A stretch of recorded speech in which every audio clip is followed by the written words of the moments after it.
Shukur Xolmirzayev butun ijodi davomida bir qator asarlar yozgan va bu asarlar shu davr o'zbek romannavisligi tarixida muayyan o'ringa ega yozuvchilardan biri hisoblanadi.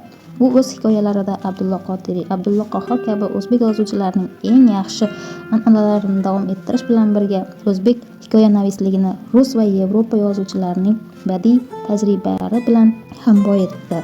Shukur Xolmirzayevning eng yaxshi hikoyalari qahramon obrazining yangi va yorqinligi, kompozitsiyasining o'ziga xosligi, qahramonlar tilining rang-barangligi bilan ajralib turadi. U o'z asarlarida voqelikdagi murakkab hayotiy jarayonlar va kishilarning ziddiyatlaridan iborat ruhiy olamini kashf etib bordi. Darhaqiqat, adibimiz olamiga uning hikoyalari, qissalari orqali kirib borganmiz. Qariya bodom qishda gulladi hikoyalarini, tog'larga qor tushdi qissalarini, qora kamar ziyofat dramalarini o'qimagan o'quvchi bo'lmasa kerak.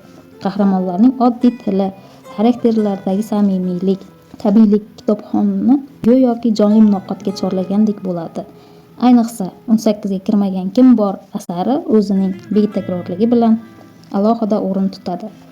Shuni ta'kidlab o'tish joizki, Shukur Xolmirzayevning 18 ga kirmagan kim bor asari o'tgan asrning 60-yillardagi o'zbek qissalarining eng yaxshi namunalaridan sanaladi.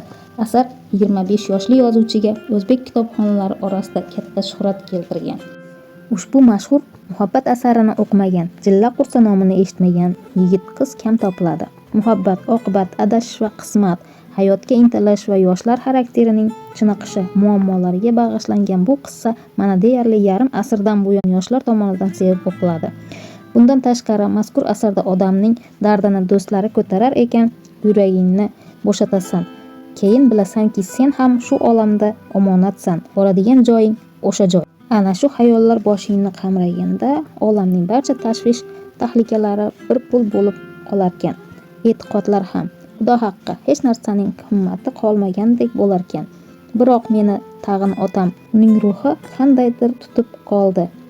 U nimaga sadoqat bilan o'tdi olamdan degan kechinmalar bilan ham ko'plab kitobxonlarni o'ziga jalb qiladi.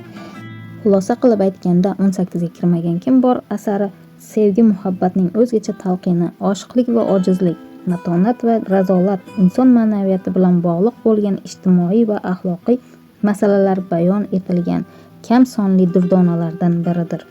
Biz yosh kitobxonlar mana shunday asarlarni o'qib ham ma'naviy, ham tarbiyaviy bilimlarni egallaymiz.